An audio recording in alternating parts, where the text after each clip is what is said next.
Netflix world की सबसे बड़ी और जानी मानी स्ट्रीमिंग सर्विस देने वाली कंपनी है।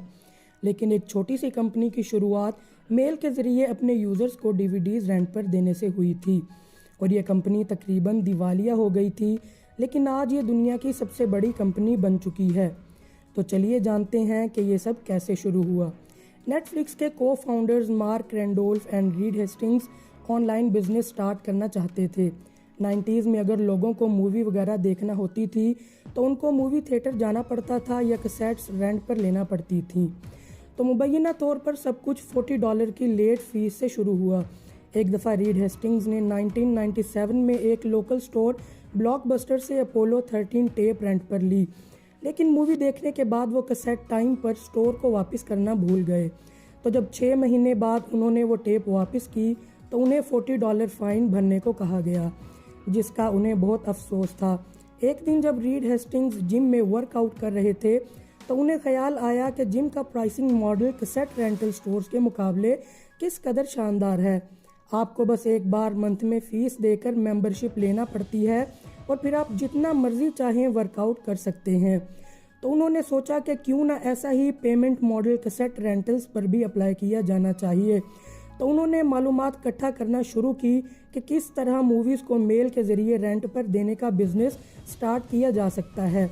क्योंकि VHS टेप्स बहुत नाजुक होती हैं, उन्हें शिप करना बहुत मुश्किल था। तो उन्होंने DVDs को मेल करने का फ़ैसला किया।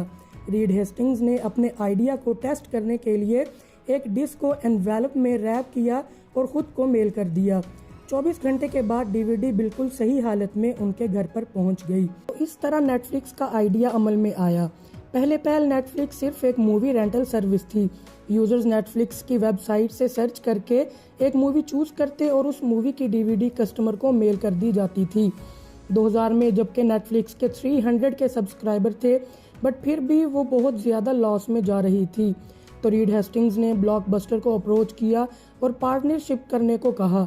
उन्होंने नेटफ्लिक्स का नेम बदलकर blockbuster.com रखने की भी ऑफर की ताकि उनका बिजनेस मेंटेन हो सके। अब ब्लॉकबस्टर के पास नेटफ्लिक्स को $50 मिलियन में खरीदने का मौका था, बट अफसोस ब्लॉकबस्टर के CEO ने उनकी इस ऑफर पर एक तंजिया कहका लगाया और ऑफर को रिजेक्ट कर दिया। 2007 में नेटफ्लिक्स में न्यू इन्वेंशन स्ट्रीमिंग सर्विस मुतारिफ करवाई गई।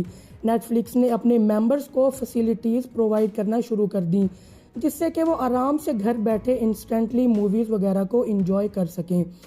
और दूसरी तरफ giant rental blockbuster online streaming को कम्पीट ना कर सका और बदकिस्मती से 2010 में बैंकरप्सी के लिए फाइल हो गया। ब्लॉकबस्टर आज का नेटफ्लिक्स हो सकता था, लेकिन उन्होंने जदीद टेक्नोलॉजी को चेंज करने और अपनाने से इनकार कर दिया। वो वक्त याद करें जब ब्लॉकबस्टर को नेटफ्लिक्स का पार्टनर बनने का मौका मिला था, यहाँ तक कि वो नेटफ्लिक्स को बाय भी कर सकते थे, लेकिन उन्होंने ये मौका हंसकर गंवा दिया। तो आज नेटफ्लिक्स वर्ल्ड की सबसे बड़ी और सबसे पॉपुलर स्ट्रीमिंग सर्विस प्रोवाइड करने वाली कंपनी बन चुकी है। आज नेटफ्लिक्स 190 प्लस कंट्रीज में सर्विसेज प्रोवाइड कर रहे हैं। It's really inspiring how a small startup company that began renting DVDs by mail and almost went bankrupt became the biggest giant in the streaming service.